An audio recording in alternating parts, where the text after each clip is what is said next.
The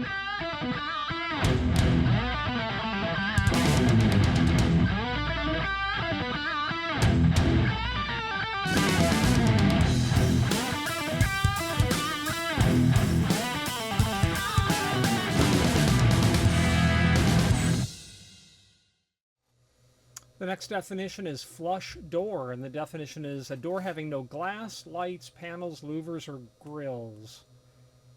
Yeah, absolutely. Just a flat door. Customer says, yeah, I just need a flat door. I need a flush door.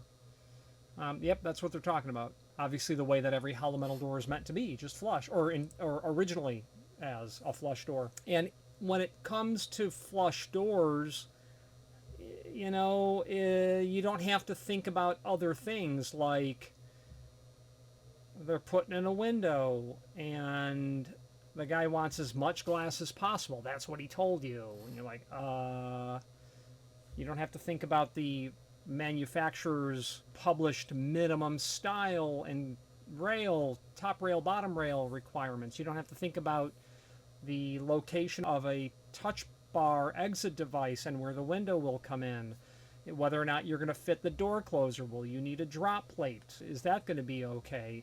What about the lever return? Is that going to hit your vision frame?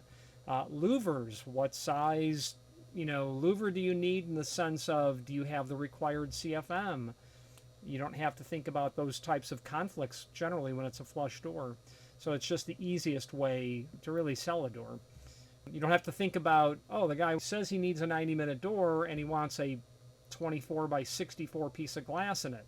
You know, you don't have to think about, well, first of all, that vision panel is going to cost way more than the door and frame and all the other hardware combined. So it's pretty easy. There's nothing to it. Rather than talk about doors when they're not flush, let's just talk about a flush door. Let's switch to the screen view and we will look at probably a couple of technical manuals. If you are enjoying this video, please click thumbs up or like, and also please consider subscribing to our channel. Let's move on to the rest of the video. Okay, flush door. A door having no glass, lights, panels, louvers, or grills. So, no glass. Yeah, no metal vision frames with glass, no glass lights, no panels, meaning that it's not a 2-panel, 4-panel, 6-panel, 8-panel hollow metal door. And the word embossed is also used on doors like that. No louvers. Obviously, if you've got a pair of doors in a mechanical sort of application, and they definitely want to have they've got a CFM requirement where you need to allow air to enter that space. There may be some sort of air handling unit in there, or they want some source of fresh ventilation. Grills, you know, grills I think could be considered something appropriate for a door where you're going to cut a hole into it, and then you want to have something like expanded metal over that so that you can have the ability to see through that opening without restricting the security of what's happening over the opening. You know, what's the difference really between the word grill and louver? I can't really distinguish an application, but I've had people that want, you know, they just want a piece of expanded metal or some sort of metal lattice over the door so that they could generally be able to see outside. An application that I've seen most typically for that is a restaurant application where they had a hollow metal door and that door swung in and it was not a means of egress, and they had a storm door in the opposite rabbet, and in this scenario they wanted that door in the opposite rabbet, the storm door, to have a big grill in it so they could literally see outside, is what the deal was. So let's take a walk over to a technical manual. Let's go to Seco because every manufacturer's catalog is going to have elevations of doors there. And open up the manufacturer's page within our site, and then we're going to get to product catalog. There we go.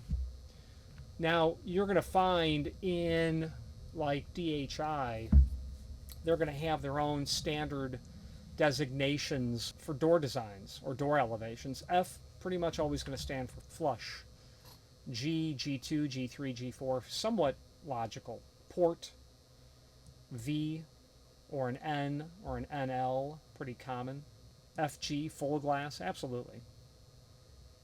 So F, G, FG, N, or NL, I usually see it NL, is how I see it.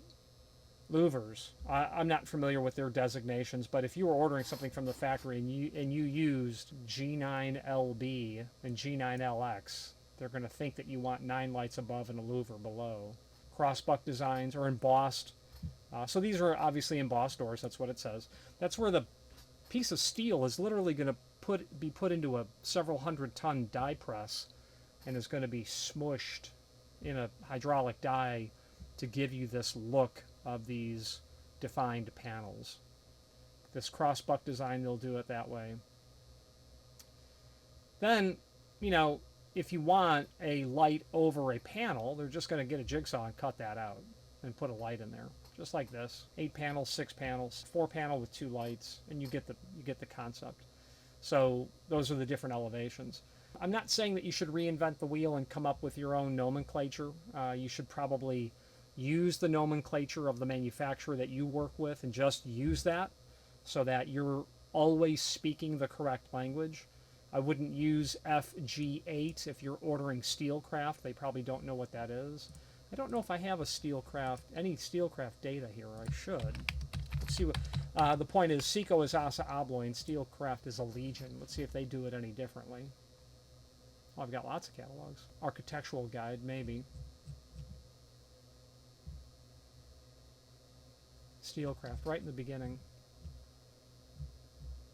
Oh, that's a nice page on anchors. That's pretty nice. Need to remember that's there. Here we go.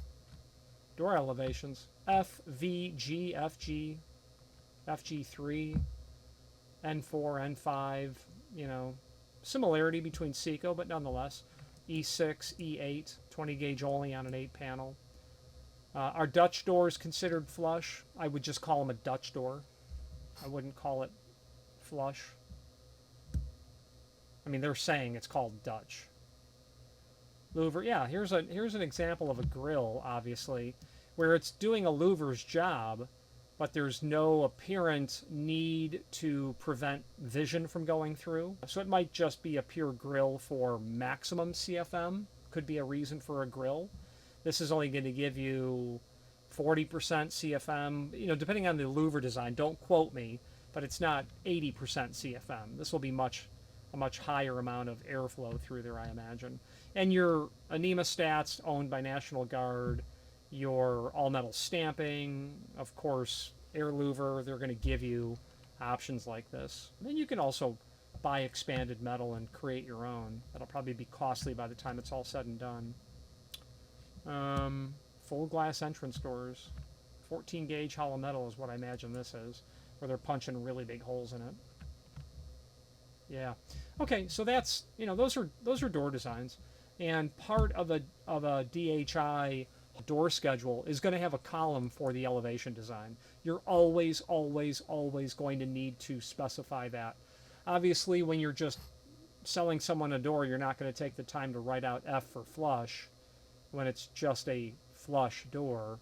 It's understood it's flush, but in the world of DHI, AHC, etc., you're going to need to declare that every single time, and it's good practice. If you're writing a complete part number, yep, part of the elevation of the door is declaring what the elevation of the door is, even if it's flush. If you're selling a mil threshold, DHI wants you to use the 3-digit code for mil aluminum, and it's 7 something. I don't remember the number. I constantly forget it. But anyway, what is the next definition? Frame. That's pretty broad. Let's move on to frame. Thank you for watching, and if you've enjoyed this video, please click thumbs up, please subscribe, and maybe even send the video to someone that you know. Thank you.